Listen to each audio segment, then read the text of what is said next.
예. 지금 현장에 캐나다 토론토, 그 다음에 미국 사크라멘토, LA, 뉴욕에서 오신 분들이 있어요.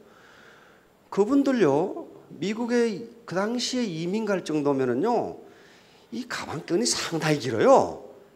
길고 미국에서 잘 살고 있어요. 그런데 이 애터미 사업을 하는 거예요. 미국에서 폭발적으로 커지고 있거든요. 왜냐하면 그만한 가치가 있다고 생각하니까 하는 거예요. 자, 그러면 우선 우리가 빅 비즈니스를 하는데 그거는 무슨 큰 일을 할 때에 어떻게 접근해야 되느냐. 차분하게 접근해야 돼. 덤벙대는 놈 치고 내 성공하는 놈 한 놈도 못 봤어. 차분하게 접근해야 돼. 각국마다 전쟁의 원칙이라는 게 있습니다. 어느 나라나 전쟁 원칙 중에 가장 중요한 것은 목표입니다. 목표. 이게 가장 중요합니다. 목표, 오브젝티브. 목표를 명확하게 정해서 공격 작전을 수행해야 됩니다. 그리고 집중이라는 게 있습니다. 집중, 매스라고 하는데요. 집중은 어느 한 곳에 전투력을 집중해야 된다. 다시 말하면 인간이 비즈니스를 하고 살아가는 데 있어서도 전쟁 원칙은 그대로 적용됩니다. 전쟁에 승리하느냐 승리하지 못하느냐가 목표를 명확하게 정의했느냐, 그리고 그 목표를 향해서 전투력을 집중했느냐에 따라서 전쟁의 승패가 좌우됩니다. 그것은 양쪽의 병력이 어떻게 되느냐와는 관계가 없어요. 예를 들면 우리가 알렉산더 대왕 다 아시죠? 마케도니아의 알렉산더 대왕, 헬레니즘 문화를 꽃피웠던 알렉산더 대왕.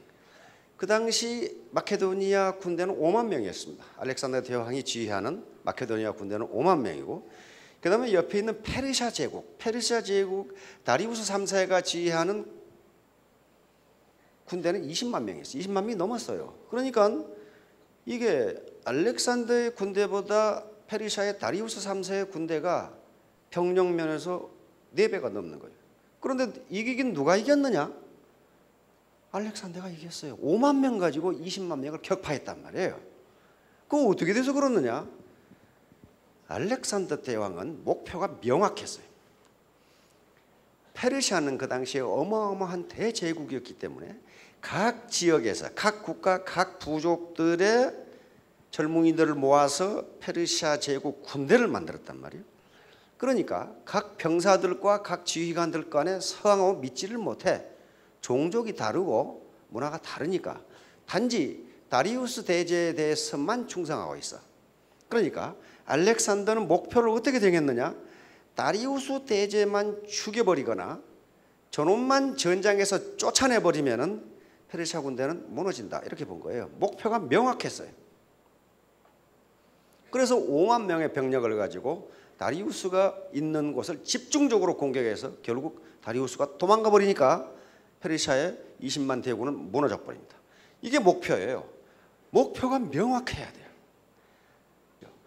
그래서 이 목표라는 것하고 목표를 명확하게 정했느냐, 그리고 그 목표를 탈취하기 위해서, 즉 목표를 달성하기 위해서 내가 가진 역량을 집중했느냐, 매스. 선택과 집중이에요. 오늘날 비즈니스에 있어서도 그 기업이 망하느냐 또는 흥하느냐가 선택과 집중에 있다는 건 다 압니다. 비즈니스를 해본 사람은. 이것저것 문우발식으로 하면은 하나도 제대로 하는 게 없어요. 어느 하나에 집중을 해서 그걸 세계 최고로 만들어 버리면 그 기업은 망하지 않고 흥해요. 예를 들면 마이크로소프트 이게 컴퓨터 운영 체계만 해요. 정말 소프트웨어만 한다고요. 다른 거 안 해. 뭐 마이크로소프트가 무슨 자동차 회사 하는 거 봤어요? 그런 거 하면은 어떻게 됩니까? 집중이 안 되고 분산이 돼요. 분산이 되면은 어느 하나에서 1등을 하지 못합니다. 마찬가지로 여기서 지금 오늘 제목으로 잡은 게 판매사 1000만 원 작전인데, 오늘 처음 오신 분들은 판매사가 뭔가 1000만 원 작전, 저 영감탱이 공갈치고 있구만, 그렇게 생각하셔도 상관없어요. 목표만 명확하면은 5만의 군대를 가지고 20만을 격파할 수 있어요. 그리고 분명히 말씀드리지만 이건 빅 비즈니스예요. 빅 비즈니스고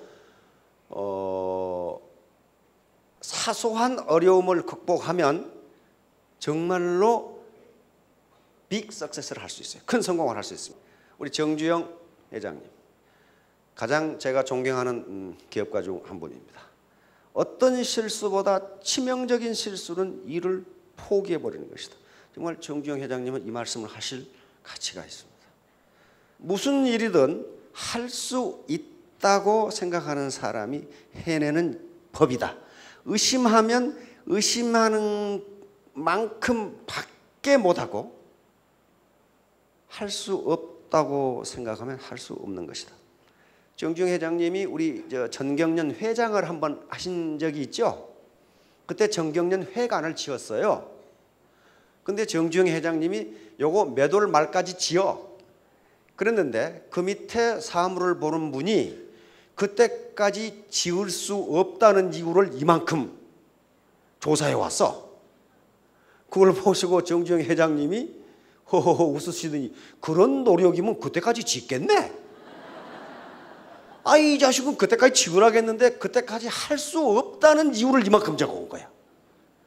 근데 그때까지 됐어. 그런데 그게 됐다고. 늘 하지. 그래서 정 회장님은 늘 이 말씀을 하셨어요. 할 수 있다고 생각하는 사람은 한다. 삶의 질을 변화시키기에 필요한 그 무엇, 이 책 속에 있는 겁니다. 첫 번째로 난 반드시 내가 원하는 대로 살 수 있고 그렇게 되도록 할 수 있다는 신념입니다. 이게 사실은 이런 성공학 강의 또는 자기개발 이론 강의 거의 전부입니다. 나는 그렇게 할 수 있다. 나는 그럴 만한 인물이다. 이걸 셀프 이미지라고 그래요. 내가 나를 평가하는데 나를 비하하지 말라는 거예요. 이건 지금 KFC의 커널 할래드 샌더스가 한 말입니다. 그 KFC 그 피자가 아니라 닭튀김 있죠? 65세 때 한 말입니다. 내 인생은 끝나지 않았다. 나는 흔들 의자에 정부 보조금이나 받으면서 앉아 있지는 않을 것이다. 이게 할래드 샌더스가 한 말인데요. 이 양반은 부모들이 일찍 돌아가셨기 때문에 초등학교도 제대로 졸업하지 못한 분입니다. 그래서 20살 때 결혼을 하고 사업을 했는데 사업에 어느 정도 성공을 하다가 망했어요. 망하니까 마누라도 도망가 버리고 그래서 이것저것 하다가 나중에 큰 식당 사업으로 성공을 하는데 그것도 망해버려요. 그것도 망해가지고 알거지가 됩니다. 성공과 실패를 계속 한 거예요. 그래서 안 해본 일이 없어요.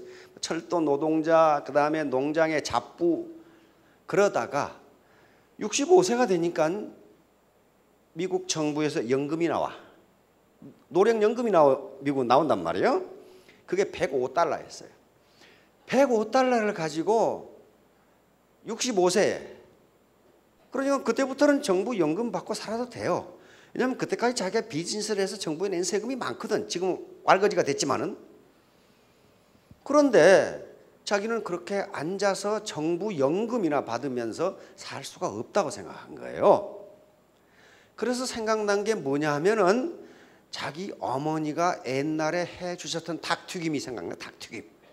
그게 굉장히 맛있었는데 그래서 주유소라든가 이런 일하면서 닭튀김 요리를 자기가 개발한 거예요. 그런데 65세에 닭튀김 요리를 자기가 해서 먹어보니까 맛이 무지하게 좋아.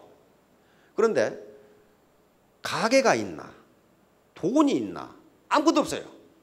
아무것도 없으니까 요 기술을 로열티를 받고 팔아서 사업을 하면 되겠다. 그게 프랜차이즈예요. 프랜차이즈. 유타주의 한 식당 업주가 덜커덕 계약을 했어요. 그게 1009번째입니다. 1008번째까지 거절을 당했어. 너나 해라 너나. 1009번째에 프랜차이즈 1호점이 탁 생깁니다. 그 KFC. 그러면 그 계약한 식당 주인은 어떻게 됐을까? 그 KFC하고 계약을 하면서 매출이 3배로 늘어버려. 매출이 3배로 늘어버려요. 왜냐하면 거기에 닭튀김이라는 특유한 메뉴가 있기 때문에 그 식당에 사람들이 몰려들어. 자, 그 식당 주인은 뭘 본 거예요. 그렇죠? 그래서 결국 거부가 됐어요. 그 프랜차이즈를 가지고 나중에 그 사업을 다 하게 되죠. 자, 이와 같이 65세에 시작해서 68세에 1호점을 가맹을 시킵니다. 그래서 3년간 전 미국을 돌아다니면서 만난 식당 주인이 1,008명이었다는 거예요. 1,009번째 계약을 했거든요. 시중에 책이 나왔습니다. 1,009번째 성공이라고 나와 있어요. 그 정도로 집념을 가지고 나는 내가 하는 닭튀김 요리가 최고로 맛있다. 언젠가는 주인이 나타날 거라고 생각한 거예요. 이제 여기 오신 분들의 처음 오신 분들 세 가지 의문이 있죠. 할 것인가 말 것인가. 저놈들 사기꾼 아닌가. 나 같은 사람도 성공할 수 있을까. 나는 전업주부였는데, 나는 공직에만 몇십 년 있었는데, 나는 교직 생활만 몇 년을 했는데 성공할 수 있을 것인가. 괜찮은 것 같은데 그럼 어떻게 해야 성공하나. 이 세 가지 의문이에요. 할 것인가 말 것인가. 나 같은 사람도 성공할 수 있을까. 어떻게 할 것인가. 요 세 가지 의문, 그 중에서도 특히 첫 번째, 두 번째 의문이 해소되지 않으면 사업 못하는 거죠. 그러면 우선 요걸 판단하고 넘어가야 되는데, 무슨 판단을 하건 무슨 일을 하건 성공하는 데는 세 가지 조건이 있습니다. 우선 쿨헤드, 차가운 머리가 있어요. 이건 냉철한 이성입니다. 누가 좋다니까 하고 안 좋다니까 안 하고, 그건 냉철한 이성이 아니에요. 쿨헤드가 아니에요. 이건 머리 공부입니다. 인텔렉츄얼 디스플린, 머리 훈련이에요. 두 번째는 인생에 성공하는데 또는 비즈니스에 성공하는 데 있어서 냉철한 머리만 가지고는 안 됩니다. 반드시 따뜻한 가슴이 있어야 돼요. 웜 하트가 있어야 돼요. 내가 하는 일이 옳은 일인가? 내가 하는 일이 보람 있는 일인가? 내가 하는 일이 다른 사람에게도 이익을 주는 일인가? 정직성, 도덕성 이런 것들이 뒷받침되지 않으면요, 반드시 패가 망신해요. 세 번째는 부지런한 손발이에요. 부지런한 손발. 따뜻한 가슴이 있는데 가만히 있다. 그러면 그거 이웃집 할아버지지 뭐. 그렇잖아요. 이웃집 할아버지지. 그거 성공 못해요. 반드시 몸공부, 피지컬 디스플린, 요게 있어야 돼요.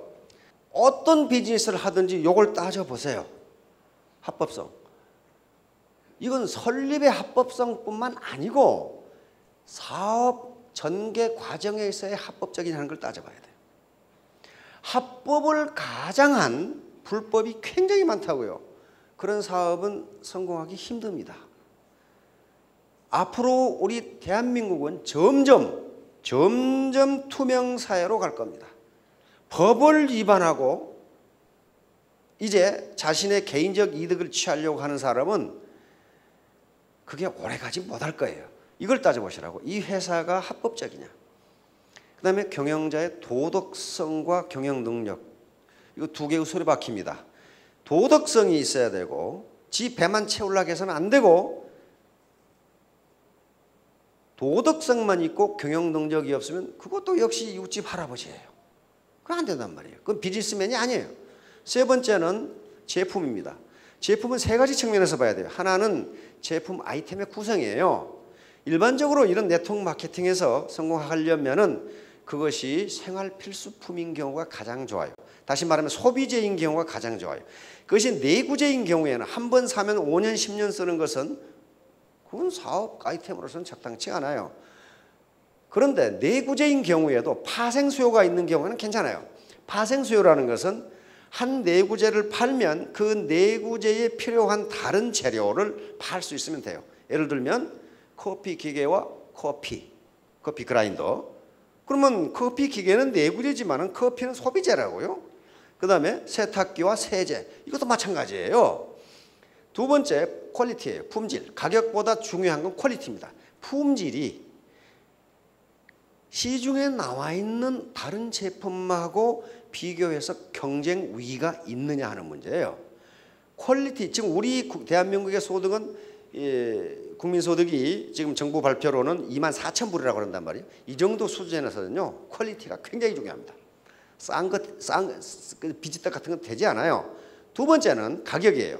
퀄리티가 높으면서 가격이 적정해야 된다고요. 퀄리티가 높으면서 가격이 비싼 것은 얼마든지 있어요. 백화점에 가보세요. 명품 얼마든지 있어요. 보자기 하나에 무슨 이태리 무슨 보자기 몇십만 원. 그거 얼마든지 있어요. 무슨 똥인지 하는 가방 200만 원. 이게 말이지. 그러니까 얼마든지 있어요. 근데 물어보니까 품질은 굉장히 좋대요. 굉장히 좋답니다. 퀄리티가 좋은데 가격이 높으면 서민들은 거기에 접근하기가 힘들어요. 그렇다면 그것은 귀족 비즈니스지 서민 비즈니스가 아니에요. 그래서 그걸 따져보시라는 거예요. 세 번째, 수익 구조.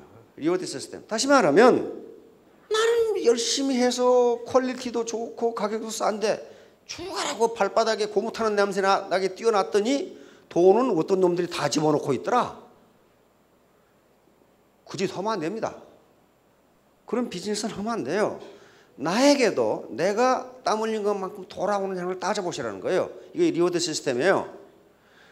다음 비용 부담, 진입비.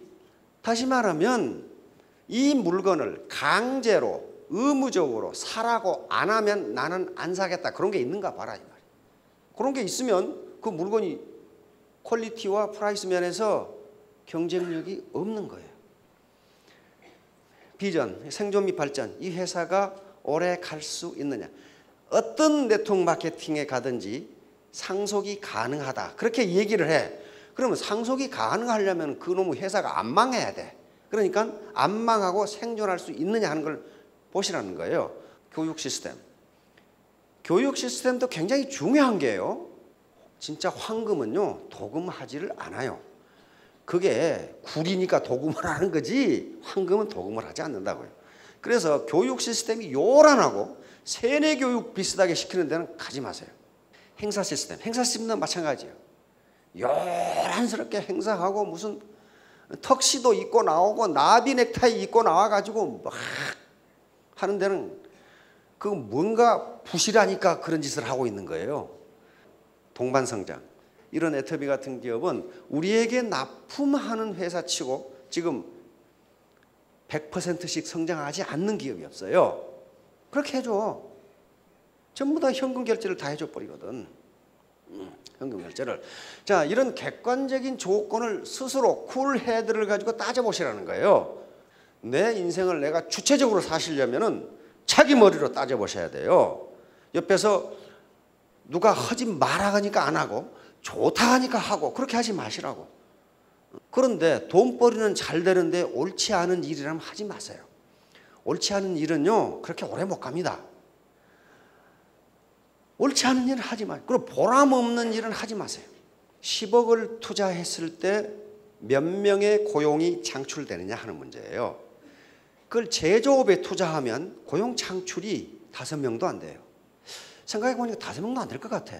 요즘 10억 가지고 기계 사고 사무실 없고 하면 5명 고용 창출 안 되죠. 어르신 그렇죠.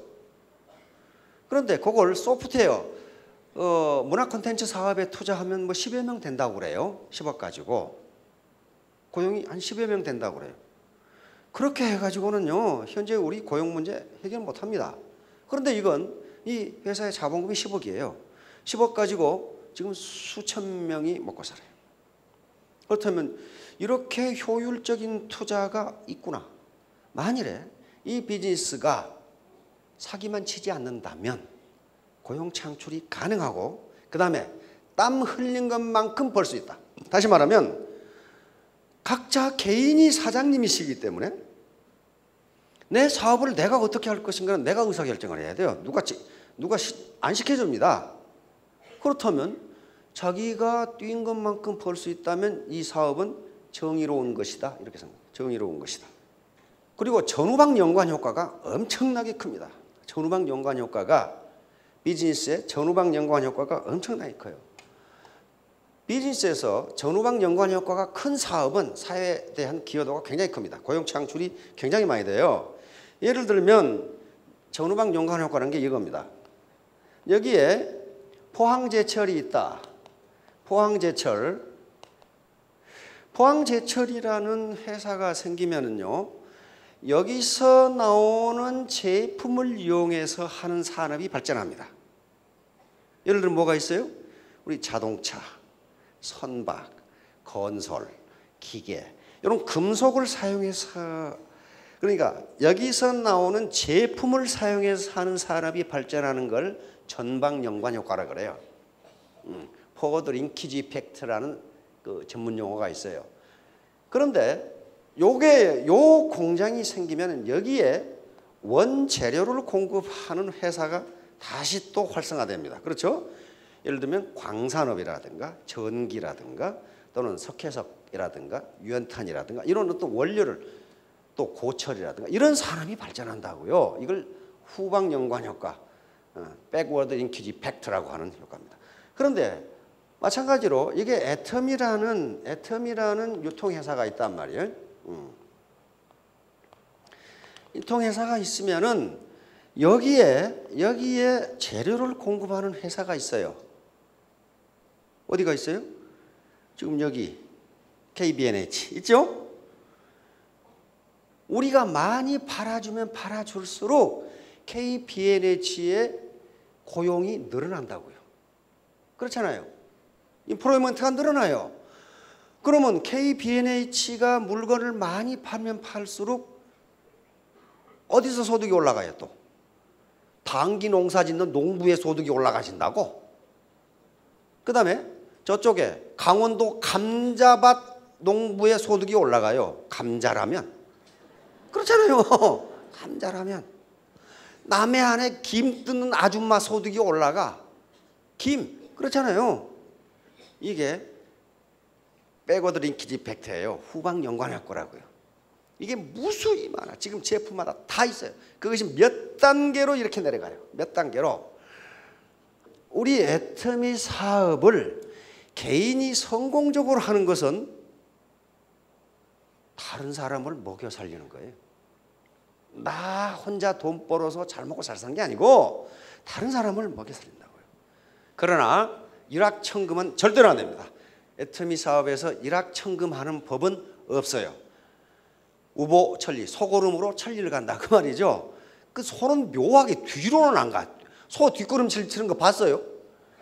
뒤로는 안 가요. 앞으로만 가는데 꾸역꾸역하죠. 이게 천리를 갈 수. 다시 말하면 3년, 적어도 3년 내지 5년 몰입하면 일정 소득 수준을 올릴 수 있습니다. 이제 목표 설정과 자기 암시. 아까 전쟁의 원칙 중에 가장 중요한 게 목표라고 그랬어요. 우리 군대가 어디를 공격할 것이냐. 그러면 애터미 사업에서는 바로 군대가 자기 혼자예요. 자기 혼자잖아요. 자기가 지휘관이에요. 지휘관. 그러면 밑에 파트너들이 있으니까 사실은 연합전선을 구축하고 있는 거라고. 목표를 어떻게 잡을 것이냐. 바로 우리 미켈란젤로 지금부터 수천 년 전에 이 르네상스 시대 1000몇백 년 전에 우리가 더욱 경계해야 할 것은 목표를 지나치게 높게 정하고 이루지 못하는 것이 아니라 목표를 지나치게 낮게 잡고 그것을 달성하는 것이다. 요것을 늘 미켈란젤로는 강조했어요. 다시 말하면 내가 로얄 마스터가 되겠다. 상당히 어렵거든요. 쉬운 게 아니에요. 그런데 그렇게 자꾸 달성하지 못하더라도 호랑이를 그리다가 안 되면 개라도 되는데 처음부터 개를 그리려고 생각하면 쥐밖에 안 나온다. 지금 그런 얘기예요. 지금 미켈란젤로가 늘 얘기를 했어요. 너무 목표를 낮게 잡지 마라. 높게 잡고. 왜? 인간의 잠재력이라는 걸 알고 있었어요. 잠재력을 발휘하면 그 목표를 달성할 수 있다. 이렇게 본 거예요. 그러나 가장 중요한 게 목표예요. 이것은요. 어떤 기업이든지 또는 어떤 국가든지 그 목표라는 게 있어요. 목표. 우리 애터미의 첫 번째 목표가 뭐예요? 우리 국가 목표도 첫 번째가 생존이에요. 나라가 살아남아야 무슨 그다음 뭐 일을 할 거 아니에요. 첫 번째 목표가 국가 안보예요. 모든 조직, 모든 유기체의 첫 번째 목표는 생존입니다. 살아남아야 돼요. 목표 설정과 몰입인데 이것은 왜 목표를 설정하는 이유가 많은데요. 목표가 없으면 몰입이 안 돼요. 몰입이 안 돼. 이 얘기는 가끔 제가 이 예를 들은데요. 어떤 도시국가의 청년이 불평이 많아. 왕한테 가가지고 왕이시여. 왕이라면은 인생을 성공적으로 사는 방법이 무엇입니까? 왕이라면 그 정도는 가르쳐 줘야죠. 그러니까 왕이 그래 내가 가르쳐 주마. 그런데 조건이 하나 있다. 요 포도주잔에 포도주를 담아가지고 시내를 한 바퀴 돌아와서 오면 내가 가르쳐주겠다. 단 네가 그 포도주잔을 들고 포도주를 한 방울이라도 흘리면 네 목을 치겠다. 오케이 하겠냐? 오케이 하고 이거 들었단 말이에요. 그래서 포도잔을 들고 시내를 한 바퀴 돌아오니까 한 방울도 안 흘렸어요. 그러니까 왕이 물었습니다. 너 시내 돌아다니면서 술 먹고 노래 부르는 소리 들었냐? 그랬더니 못 들었습니다. 청춘 남녀가 데이트하는 거 봤냐? 못 봤습니다. 장사꾼들이 싸우는 거 봤냐? 못 봤습니다. 바로 그거다. 그게 성공의 비결이다. 네가 무엇인가 집중하면 옆에서 뭐라고 하건 그 소리가 들리지 않는다. 그러면 너는 성공한다.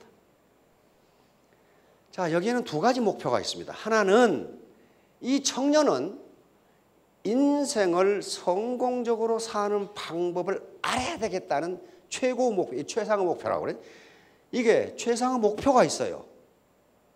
그런데 그 목표가 너무 중요하기 때문에 왕이 이 포도주 잔을 들고 한 방울도 흘리지 않고 돌아오면 가르쳐 주겠다. 이걸 오케이 한 거예요. 그러니까 단기적인 목표는 포도주를 흘리지 않고 돌아오는 것, 이게 단기 목표예요. 그렇죠? 그러나 장기 목표는 인생을 성공적으로 사는 방법을 아는 것, 이게 장기 목표예요. 그런데 이 청년에게는 목이 달아나도 좋으니 이 장기 목표가 너무 중요하니까 왕의 제안을 받아들인 거란 말이에요. 그러니까 여러분들이 균형 잡힌 삶, 다시 말하면 경제적으로 풍요롭고 그 다음에 누군가를 사랑하고 내가 배우고 싶은 걸 배우고 그리고 주변 환경, 다시 말하면 이 사회와 국가 또는 인류에 기여하는 삶을 살고 싶다는 목표가 너무 중요하다면은 단기 목표를 달성해야 된다는 거예요. 단기 목표가 우선 판매사가 되는 거고 월천댁이 되는 거라고 그래요, 지금. 그러면 자기 암시인데 왜 목표를 설정하라고 하느냐? 성공 철학자들과 성공학 이론가들이 이구동성으로 하는 것은 자기 암시입니다. 자기 암시. 내가 언제까지 3개월 이내에 판매사가 되겠다. 내가 3년 이내에 월천댁 월천남이 되겠다. 이렇게 목표를 정하면 그것이 곧 자기가 자기에게 암시를 주는 거라는 거예요. 그리고 자기가 자기에게 서약을 하는 거라는 겁니다.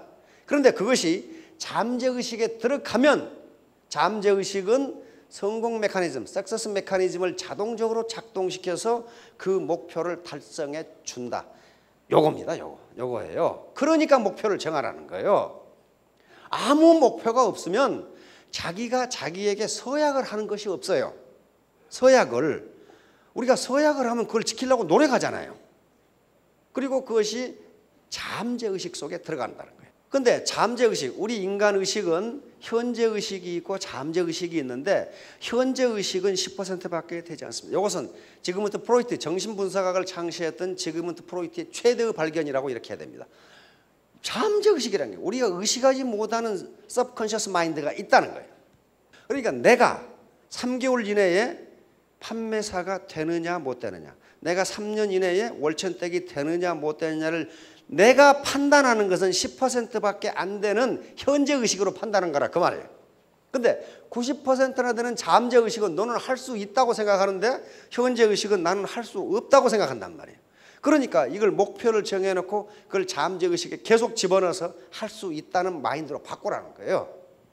영천에 영천시 부간면이라는 데가 있어. 거기에 돌할매 공원이 있어요. 그런데 거기 사람들이 무지 찾아와서 소원을 비는데 소원이 이루어져. 기가 막히거든. 근데 돌할매 공원에 가보면 이 돌이 하나, 요게 돌할매, 돌덩어리, 요게. 돌이 동글동글하게 생겨가지고 럭비공처럼 생긴 돌이가 하나 있어요. 그런데 거기 가서 자기 주소 성명을 이야기하고 나는 경상북도 영천 부간면에 사는 김말동입니다. 이렇게 하고 그 돌할매한테 소원을 빌어. 내가 애터미 사업에 월천댁이 되도록 해 주십시오. 이렇게 소원을 빌어요. 그런데 그 소원을 빌기 전에 돌을 들어보고 이게 10kg이니까 그냥 들 수 있죠. 소원을 빈 다음에 이 돌덩어리, 돌할매라고 불러요. 이 돌할매가 당신의 소원을 들어주면 돌을 무거워서 못 들 것이다. 그렇게 돼 있어요. 그런데 실제로 소원을 말하고 돌을 들면은 그 다음에 돌을 못 들어. 그래가지고 기분 좋아가지고 가야 내가 월천댁이 됐다. 이렇게.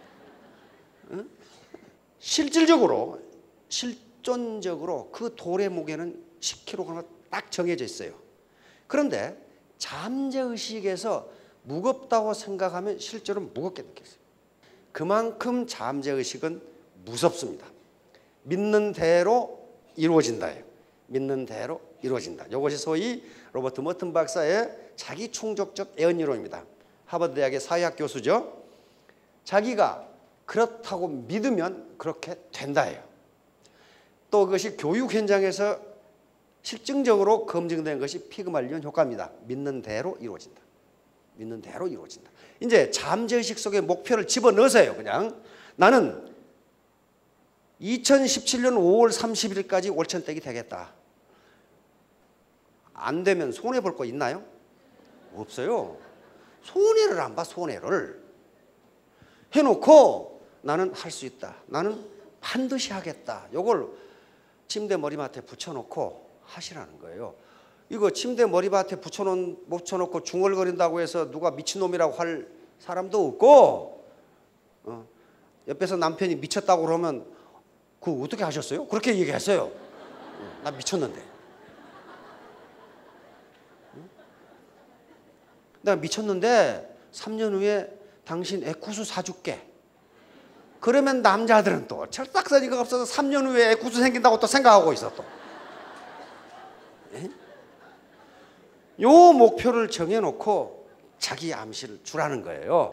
요거 이제 판매사를 100일로 잡은 것은 하루 10시간 몰입을 가정한 거면 1000시간이에요. 1000시간 몰입하면 판매사 될 수 있다는 거예요. 예, 천일 천만원 작전도 마찬가지입니다. 천일 천만원 작전은 바로 1만 시간의 법칙을 이야기하는 겁니다.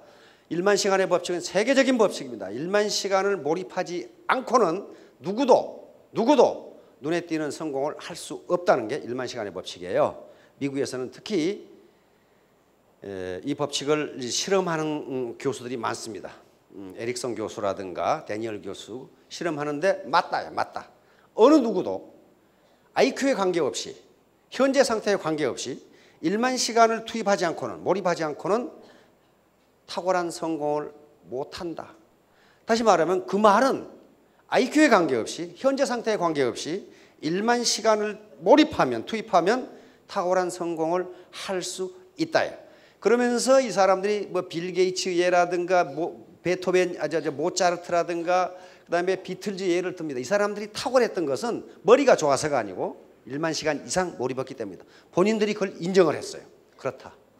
나는 컴퓨터에 미쳤다. 그런 식으로 인정을 해요. 우리는 노래에 미쳤다. 그래서 결국은 미친 듯이 1만 시간 하고 났더니 어느 날 유명해졌더라. 그런 얘기를 한단 말이에요. 그러니까 여기 계신 분들도 미쳤다는 소리를 듣도록 몰입을 해보세요. 저놈이 어쩌다 저렇게 미쳤나. 그렇게 되게. 요게 이렇게 되는 것도 적어도 100일 동안 이 상태를 유지하면 우리 뇌세포가 요것을 자기 몸무게라고 인식을 한답니다. 그렇지 않으면 이렇게 돌아가 버린대요.